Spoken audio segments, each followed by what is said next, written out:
ते देऊची कोण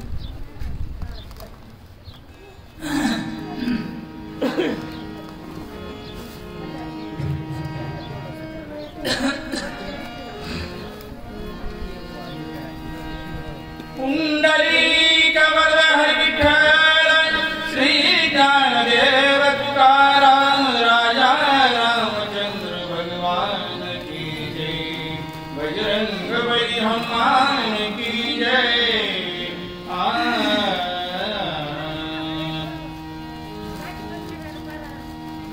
श्री सद्गुरु रामचंद्राय नमः श्री रामे मारिला कुंभकर्णाय आई कोणिया पैरावाय स्वयं करी शंख स्फुरण दुखे प्राण निगोपाहे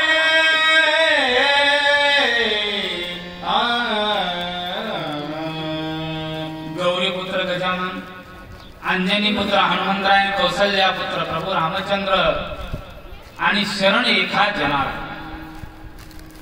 मूळता या ठिकाणी आमचे गुरुवर्य हरिभक्त परायण कांत महाराज यांच्या अग्रवास्त आमच्या येथील महाराजांनी सांगितलं की आपल्याला पळसव येथे सेवा करण्यासाठी जायचं आहे. महाराजाची आज्ञाशील सावंत मानलं कारण एक गुरुचं आज्ञा मानणं शिष्याचं कर्तव्य आहे. मी आज कमीत कमी 250 किलोमीटरवरून आलो फक्त केवळ महाराजांच्या शब्दाखाली. असो कथेचं अनुसंधान या ठिकाणी काय आहे. कुंभकर्णाचा वध झाला. प्रभू रामचंद्रानं कुंभकर्णाला यमसदनाला पाठवलं. त्याच वेळेस लंकाधिपती राजा रावणाला कळाली बातमी आणि तो अति दुःखमग्न झाला आणि पुढे काय शोक करू लागला. येऊनी घायाळ रक्षोगना सांगती कुंभकर्णाचे मरण सुग्रीवे छेदिले नाक कान रामे कर चरण छेदिले. राजा रावणाला त्या ठिकाणी महाराज दूध सांगू लागले. राजा हे रावणा अरे महाराज प्रकारचा तू काही कुंभकर्ण आहे. त्या कुंभकर्णाचा वध त्या ठिकाणी झालेला आहे. प्रभू रामचंद्रानं श्री आकाश मार्गाच्या ठिकाणी वळवलं. किष्किंधापती राजा सुग्रीवानं हात आणि पाय काढले नाक काढलं. अशा प्रकारची विद्रूप अवस्था करून कुंभकर्णाचा वध प्रभू रामचंद्राच्या हाताने झालेला आहे. ही बातमी दूताकरवी राजा रावणाला कळाली.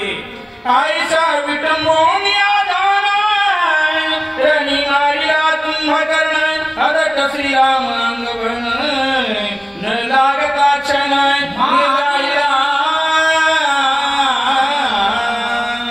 काय बातमी सांगू लागले. आधळ अशा प्रकारचा बघायला दिसायला मानव आहे परंतु महान अशा प्रकारच्या राक्षसाचा वध महाराज मानवाने केला. अवतार पुरुष प्रभू रामचंद्र ब्रह्मांडाचे मालक आहे आणि अशा आधळ नावाच्या वीर असा असला तो राम. त्या रामानं तुझ्या कुंभकर्णाचा वध केलेला आहे म्हणून तुका कवी बातमी कळू लागली. कुंभकर्णाची जे वरदावस्था श्रीरामने तेही केली व्रताय रणी छेदुनी पाडला माथा क्षणार्धता बाण्याला चंद्र. प्रभू रामचंद्रानं अर्धचंद्र नावाचा बाण मला आपल्या भातातून सोडला महाराज. सोडल्या श्री श्री श्री श्री करत कुंभकर्णाचं शिर आकाश मार्गाच्या ठिकाणी उडवलं. असा पराक्रम प्रभू रामचंद्राने केलेला आहे. माहिती राजा रावण ऐकू लागला. विटंबोनी मारिला कुंभकर्ण कोणी रावण धनुष्ने तळमळून पडे आपण मूर्छित. दुःखद अशा प्रकारची बातमी कळाली महाराज राजा रावणाला. रावणाचा धीर गळून पडला कारण आतापर्यंत गेलेले कोण परत आले का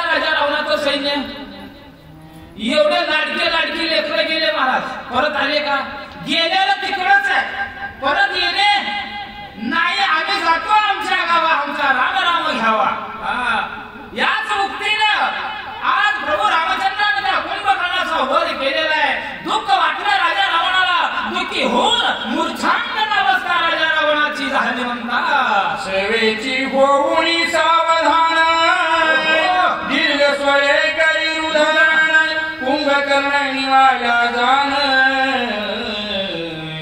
मज कोण चाड राजाची